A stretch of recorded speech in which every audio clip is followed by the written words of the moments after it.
Nous allons donc maintenant regarder à notre système solaire et voir quels sont les aspects intéressants de celui-ci. Donc ici, j'ai mis mon soleil, comme ceci. Maintenant, ce sera ici un résumé des emplacements des objets célestes dans notre système solaire.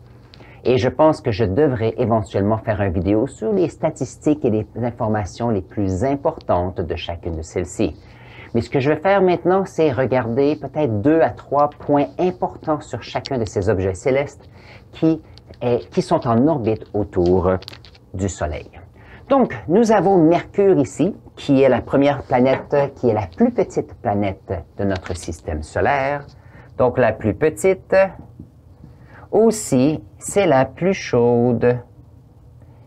C'est la plus chaude parce que celle-ci est la plus près du Soleil. Maintenant, c'est la plus chaude durant la journée, mais une qui est très, très froide durant la nuit, car il n'y a pas d'atmosphère pour conserver la chaleur. Donc ici, il n'y a pas d'atmosphère. Alors, je ne sais pas si on peut lire. Très bien. La deuxième planète de notre système solaire est Vénus. Celle-ci a une atmosphère qui contient beaucoup de gaz à effet de serre ainsi que de soufre dans l'atmosphère.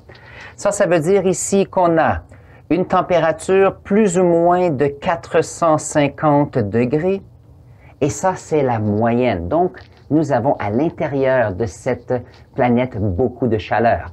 Chose intéressante aussi, à cause du soufre dans l'atmosphère qui se mélange à l'humidité de l'atmosphère, nous avons donc de l'acide sulfurique qui est présent dans l'atmosphère comme gaz, mais aussi dans les précipitations. Conséquence, il n'y a pas de végétation, pas de vie. Et même si les humains veulent envoyer une sonde et ils veulent aller sur la surface de Vénus, les appareils peuvent fonctionner pendant quelques minutes à quelques heures parce qu'éventuellement, c'est désagrégé par l'acide. Donc, ici, il y a beaucoup d'acide sulfurique dans l'atmosphère. Et donc, ça en fait une planète qui est difficile à aller voir. Nous avons maintenant notre belle petite planète Terre. Planète Terre, chose intéressante, il y a de l'eau. Il y a de l'eau sur les trois états de la matière, donc gaz, liquide et solide. Il y a aussi la vie organique comme nous la connaissons. Il y a possiblement de la vie sur d'autres planètes, mais présentement, on n'a pas eu la chance de voir cela. Donc, il y a la vie. Il y a aussi une atmosphère qui permet d'avoir une température assez tempérée par rapport aux autres planètes pour s'assurer que les environnements soient propices à la vie humaine. Et donc, cette petite Terre, il faut lui faire attention. La planète suivante est la planète Mars. Et sur celle-ci, il y a aussi une atmosphère. Donc, une atmosphère.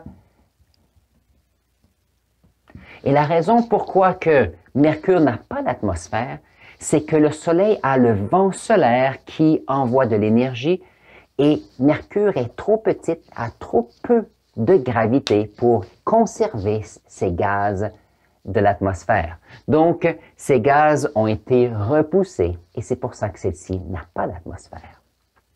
Donc, Mars a une atmosphère. On l'appelle la planète rouge parce qu'il y a beaucoup d'oxyde de fer à la surface et lorsqu'on pense au fer qui rouille, c'est plutôt rougeâtre et c'est la raison. Il y a beaucoup de vent sur cette planète. Et voyons voir qu'est-ce qu'on a comme température moyenne. On a une température moyenne de moins 60. Par contre, lorsque c'est face au soleil, c'est plus chaud. Donc, il y a quand même une quantité d'énergie qui est conservée durant les journées. Et c'est une des raisons pourquoi que nous avons des compagnies comme SpaceX. Il y a aussi d'autres chercheurs comme le projet Mars One, qui essaient d'aller faire un tour sur Mars éventuellement pour découvrir d'autres aspects de notre système solaire. Donc, nous avons ici ce qu'on appelle les planètes telluriques. Voyons voir, je vais les écrire ici. Les planètes telluriques. Telluriques comme ceci. Ce sont des planètes à surface rocheuse qui sont les 4 premières planètes ici. De plus, autour de la Terre, il y a une lune. Autour de Mars, il y en a 2. Donc, très peu d'objets célestes en orbite autour de ceux-ci. Et cela est dû au fait qu'il y a la masse est relativement petite et donc peu de gravité pour retenir comment on appelle ça? J'ai oublié le mot. Pour garder ces lunes, voilà, pour garder les lunes en orbite autour de ceux-ci. Maintenant, chose intéressante, nous avons maintenant, plus loin de Mars, on appelle ça, est-ce qu'on sait comment on l'appelle? Voilà, c'est la ceinture d'astéroïdes.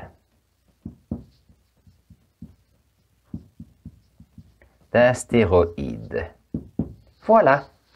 Maintenant, cette ceinture d'astéroïdes, il y a plusieurs théories à savoir d'où elle provient. C'est possiblement comme une planète qui n'aurait jamais réussi à se former et s'est désagrégée et est en tout autour du Soleil. Et nous avons ici Cérès, qui est une planète naine. Cette planète naine a un rayon d'à peu près 500 km ou un diamètre de 1000 km, qui est quand même respectable.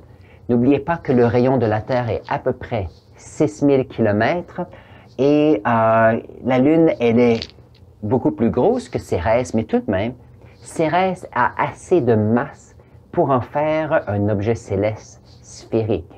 Donc, c'est intéressant de voir cela.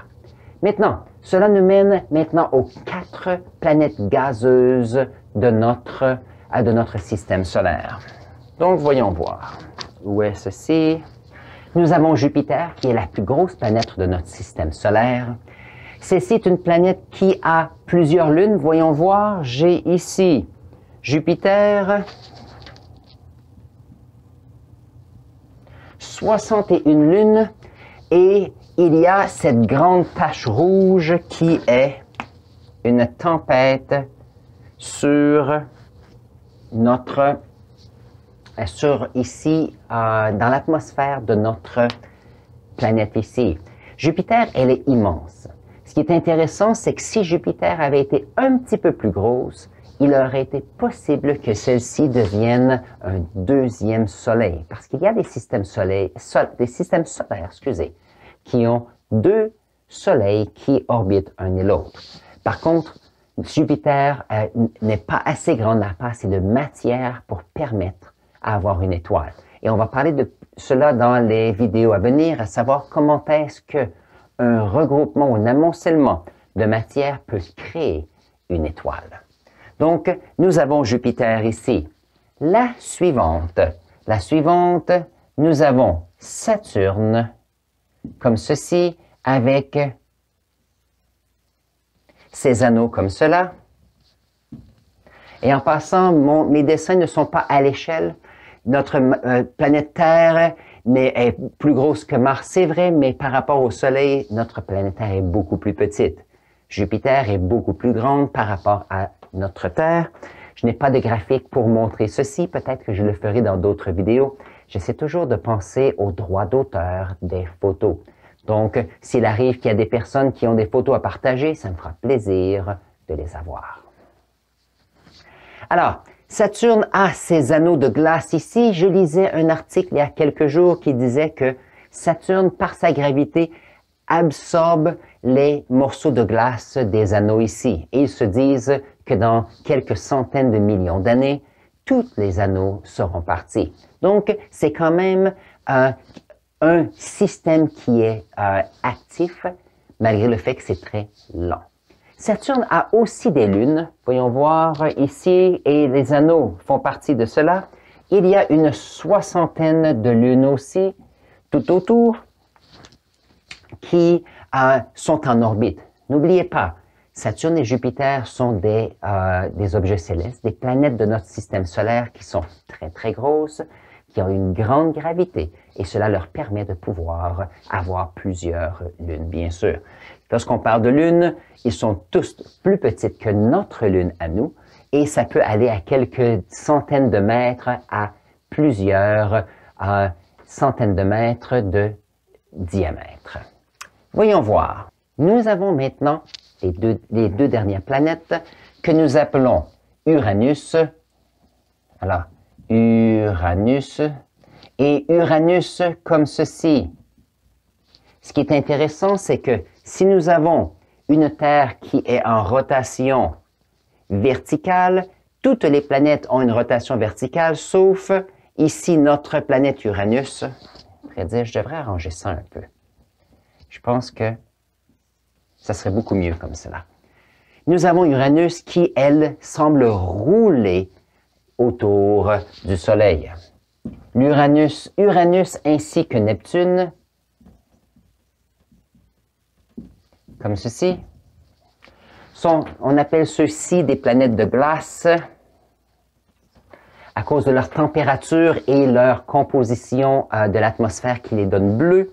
Mais tous ceux-ci, on les appelle les géantes gazeuses. Certaines personnes vont les appeler les planètes gazeuses.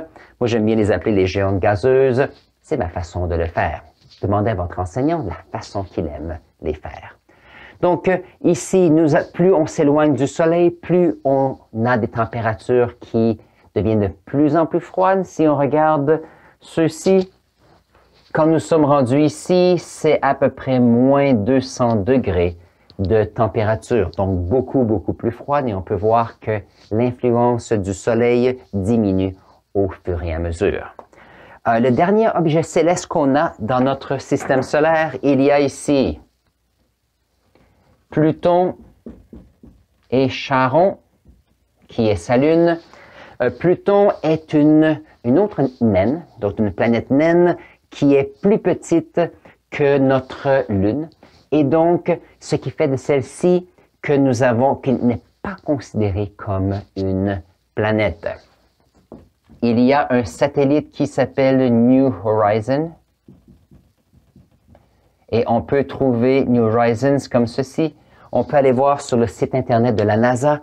Ils ont donné d'excellentes photos. Ce satellite a passé près de Pluton il y a quelques années. Donc, je pense que c'est soit entre 2015 et 2017 pour nous donner d'excellentes photos. Et celle-ci se retrouve maintenant dans la ceinture de Kuiper où il nous donne des informations sur d'autres objets célestes dans ces endroits. Donc ça nous donne une bonne idée de l'organisation de notre système solaire ainsi que quelques informations intéressantes. Si vous avez aimé cette vidéo, je vous conseille d'aller voir l'autre vidéo sur l'introduction de l'astronomie avec quelques concepts de base qui a commencé cette science. Donc, la vidéo sera ici. Et n'oubliez pas de vous adhérer à cette chaîne, donner quelques commentaires si vous voulez. Mon nom est Alain Faber et on se parle aux prochaines vidéos.